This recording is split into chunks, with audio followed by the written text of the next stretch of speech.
ठीक है, तो ऊप क्या होता है पाइथन में? ऑब्जेक्ट ओरिएंटेड पैराडाइम प्रोग्रामिंग, है ना। पैराडाइम क्या होता है? एक कॉन्सेप्ट होता है ना। पैराडाइम का मतलब कॉन्सेप्ट्स, ठीक है, जो क्या करता है हमारे प्रोग्राम में एडिशनल फीचर्स या प्रोग्राम की रीडेबिलिटी बेटर करता है, ठीक है। हाँ, हाँ, या फिर प्रोग्रामिंग एबिलिटी को एनहेंस करता है, ठीक है। क्या करता है? प्रोग्रामिंग एबिलिटी को एनहेंस करता है, ठीक है ना, इंप्रूव करता है, जिससे क्या होता है प्रोग्राम की रीडेबिलिटी और मैनेजिंग बेटर होता है, ठीक है। जिसके लिए यहाँ पे कुछ कॉन्सेप्ट यूज किए जाते हैं, जैसे ऑब्जेक्ट। ऑब्जेक्ट का मतलब क्या होता है? वो चीज जिसकी अपनी एट्रीब्यूट्स और फंक्शनैलिटी होती है, जिसकी अपनी एट्रीब्यूट्स और फंक्शनैलिटी होती है, उसको बोलते हैं ऑब्जेक्ट, ठीक है। फिर बहुत सेम, है ना, टाइप के ऑब्जेक्ट्स की एट्रीब्यूट और फंक्शनैलिटी को एक ग्रुप में करके रखना और प्रोग्राम करना, तो उसके लिए क्या यूज करते हैं? क्लास कॉन्सेप्ट, जिसको क्या बोलते हैं? एनकैप्सुलेशन, ठीक है। तो ऐसे ही ऊप्स का एक फीचर है एनकैप्सुलेशन। अगला फीचर है एब्स्ट्रैक्शन, अगला है इनहेरिटेंस और अगला है पॉलीमॉर्फिज्म। समझ में आ गया? तो एनकैप्सुलेशन क्या होता है? क्लास का कॉन्सेप्ट यूज करके, ठीक है, यानी सेम टाइप के जो एट्रीब्यूट्स होंगे या फिर सेम टाइप के ऑब्जेक्ट्स की जो एट्रीब्यूट्स होंगे और उसकी फंक्शनलिटी होगी, उसको एक ग्रुप में डालना क्लास यूज करके, इसी को क्या बोलते हैं? एनकैप्सुलेशन। सेम टाइप के ऑब्जेक्ट्स की एट्रीब्यूट्स और फंक्शंस को एक ग्रुप में डालना, कैटेगरी में डालना, यानी एक क्लास में डालना, इसी को क्या बोलते हैं? एनकैप्सुलेशन, ठीक है। क्लियर है? और एब्स्ट्रैक्शन क्या होता है? एब्स्ट्रैक्शन का मतलब कॉम्प्लेक्सिटी हाइडिंग या कॉम्प्लेक्स इंफॉर्मेशन को हाइड करना, ठीक है।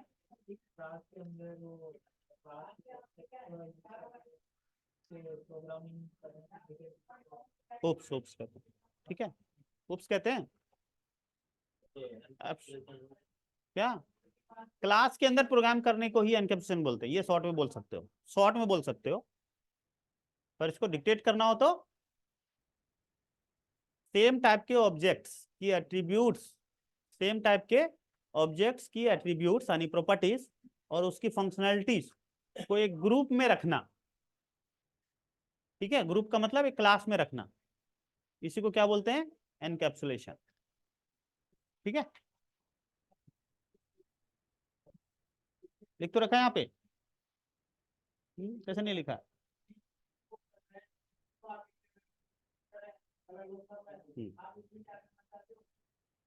Contains similar type objects, attributes and functionalities in a group और क्लास,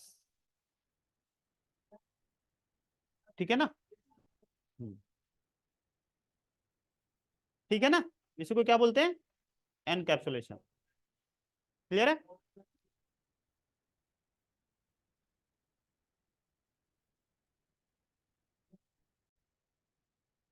तो सीधा सीधा बोल सकते हो क्लास में प्रोग्राम या क्लास का कॉन्सेप्ट यूज करके प्रोग्राम लिखने को ही एनकैप्सुलेशन बोलते हैं। और जनरल भाषा में बोलना है तो क्लास में प्रोग्राम करना ही एनकैप्सुलेशन कहलाता है, और शॉर्ट में बोलना है तो क्लास इक्वल टू एनकैप्सुलेशन।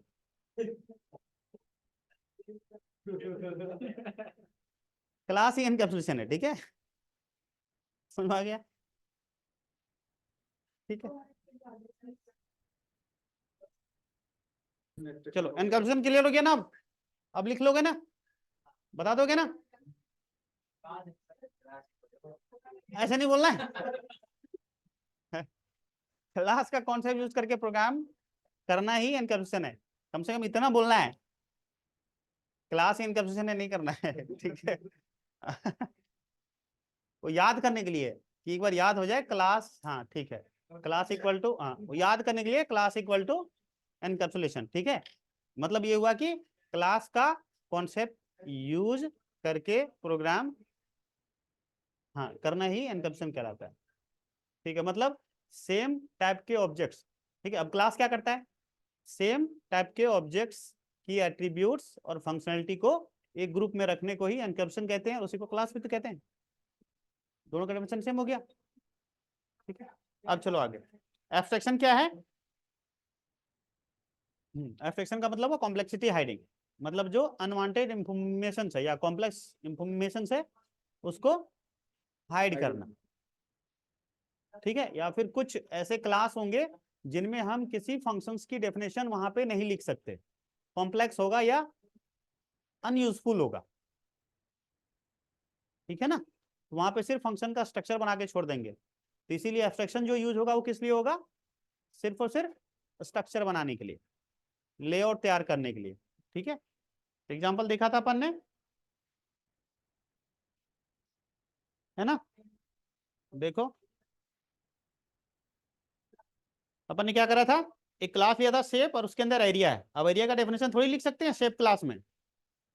अब शेप क्लास में एरिया का डेफिनेशन लिखोगे तो which class, which shape, shape class में एरिया का डेफिनेशन मतलब पूछोगे ना विच शेप, तो कॉम्प्लेक्स है ना, या तो विच शेप पता नहीं, या तो फिर हर एक का लिख दो, सबका लिख दो, रेक्टेंगल का, ट्रायंगल का, सर्कल का, ठीक है। ये कॉम्प्लेक्स चीज हो गया, क्या हो गया, इसलिए यहाँ पे नहीं लिखेंगे, ठीक है। लेकिन इसकी डेफिनेशन कहाँ पे होगी, चाइल्ड क्लास में होगी, कहाँ पे। अब उसके लिए क्या पढ़ना पड़ेगा, इनहेरिटेंस, ठीक है। क्या पढ़ना पड़ेगा, इनहेरिटेंस का क्या मतलब होता है, data sharing one two another class, जिसको बोलते हैं parent child relationship between classes, ठीक है। ताकि चाइल्ड क्लास पेरेंट क्लास की चीज को डायरेक्टली एक्सेस कर सके। हिंदी में लिखना है, लिखो।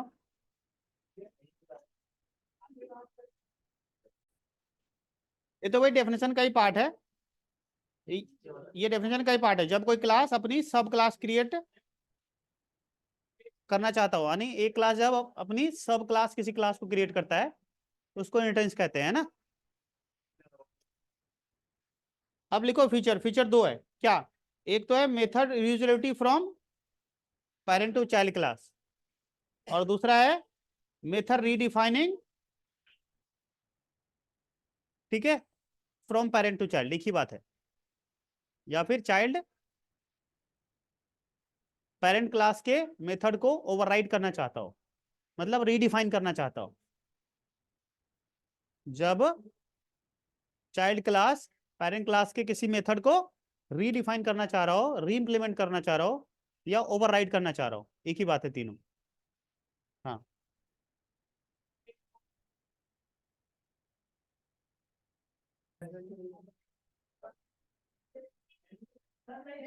ठीक है। इसके दो टाइप होते हैं, सिंगल पेरेंट क्लास इनहेरिटेंस, और दूसरा जो होता है वो होता है मल्टी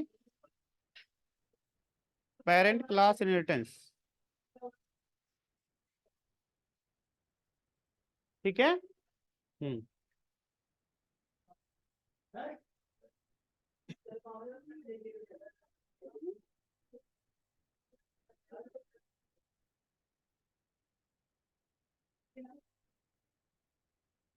अब सिंगल पेरेंट क्लास इनहेरिटेंस के अंदर में कौन कौन से होते हैं,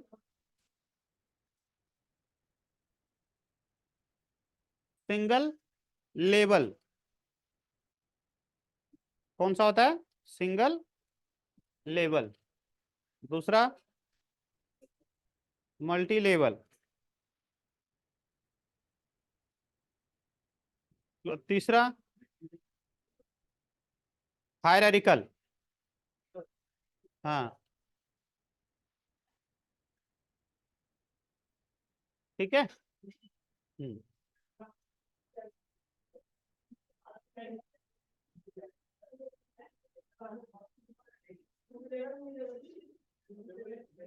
फर्स्ट देखो सिंगल लेवल, ये रहा सिंगल लेवल, जैसे ए क्लास है, इसको बी क्लास इनहेरिट करेगा, ये पेरेंट हो गया, ये चाइल्ड हो गया।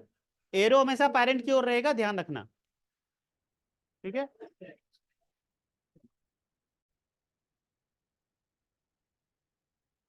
अब प्रोग्राम देखो, जैसे लिखा क्लास, है ना, यहाँ पे ए हो गया पेरेंट, ठीक है। यहाँ पे क्या लिखेंगे, डेफ, कुछ भी नाम लिख दिया और डिफॉल्ट पैरामीटर दे दिया। पेरेंट बोलेगा हेलो, डॉक्यूमेंट डॉट राइट लिख दिया प्रिंट, हाँ, पेरेंट बोलेगा हेलो,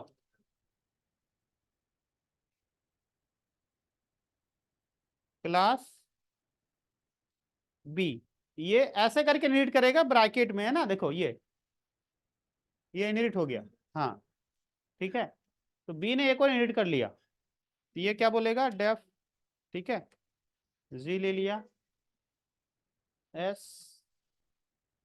चाइल्ड बोलेगा, ठीक है, बाय।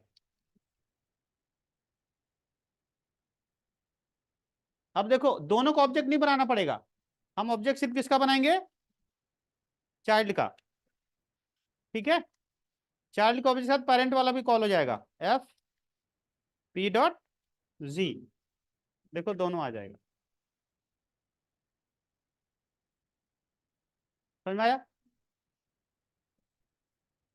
ठीक है ना। चाइल्ड पेरेंट वाला एक्सेस कर लिया, तो हेलो भी बोल दिया, बाय बोल, क्लियर है ना, कहानी समझ में आ गई। हाँ, एक वेरिएबल पेरेंट के पास हो और दूसरा बी चाइल्ड के पास हो, मान लिया इसके पास एक वेरिएबल है, तो क्या लिखना पड़ेगा, S dot A equals to 9, और एक वेरिएबल इसके पास में हो तो क्या लिखेगा, S dot B equals to 7, ठीक। अब यहाँ एडिशन करेगा, है ना, तो तुम क्या लिख सकते हो, एस डॉट ए प्लस एस डॉट, समझ में आया। अरे बी ने ए को इनहेरिट कर लिया, तो बी वाला ये ए है वो एक्सेस कर सकता है कि नहीं, चाइल्ड कर सकता है ना, यही तो फायदा इनहेरिटेंस का, कि एक क्लास की चीज दूसरे क्लास में कॉल हो जाएगा, लेकिन तुम इनहेरिटेंस हटा दोगे तो नहीं कर पाओगे। अभी देखो हो जाएगा, आ गया, 9 7 17,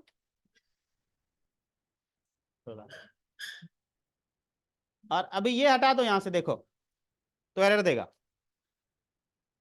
देखो क्या बोल रहा है, B object has no attribute, समझ में आया। हाँ, कुछ भी नहीं करेगा बिना इनहेरिटेंस के, चलो, ठीक है। सेमी कॉलन, कहाँ पे सेमी कॉलन है, वो तो मजाक कर रहा था, ठीक है।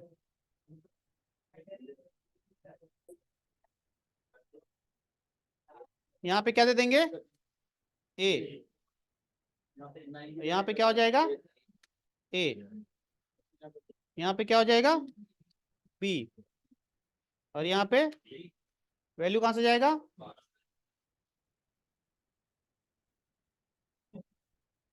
ठीक है, समझ में आ गया, क्या बात है, समझदार हो गया तुम लोग।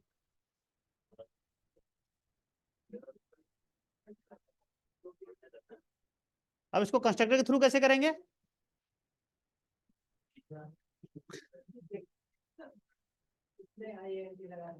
हाँ, क्या बात है,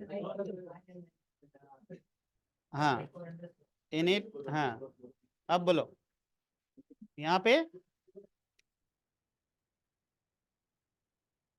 हम्म,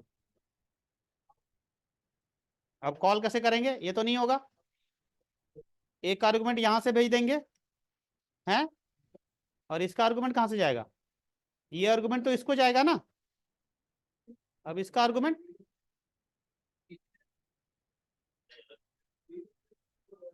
यहाँ कहाँ से जाएगा, ठीक है।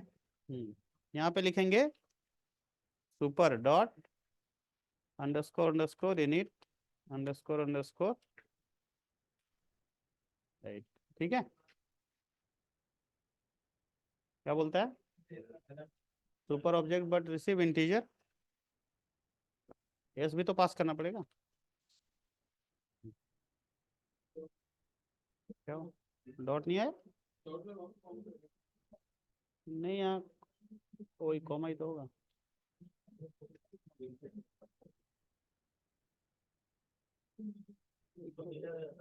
एक मिनट एक मिनट, ठीक है ऐसे होगा है ना।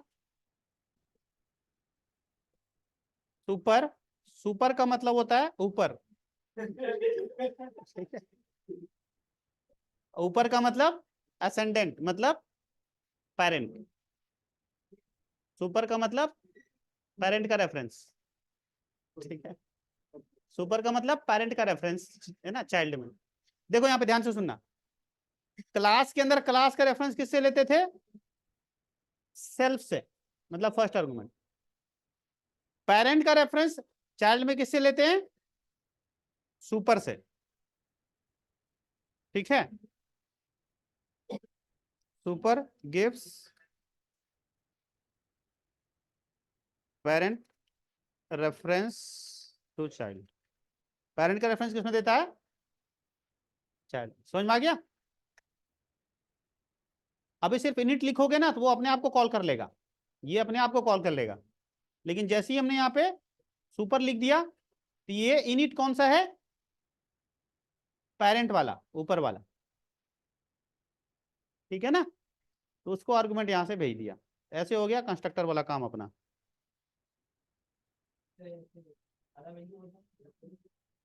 हो जाएगा, करते जाओ, हो जाएगा। चलो नोट करो।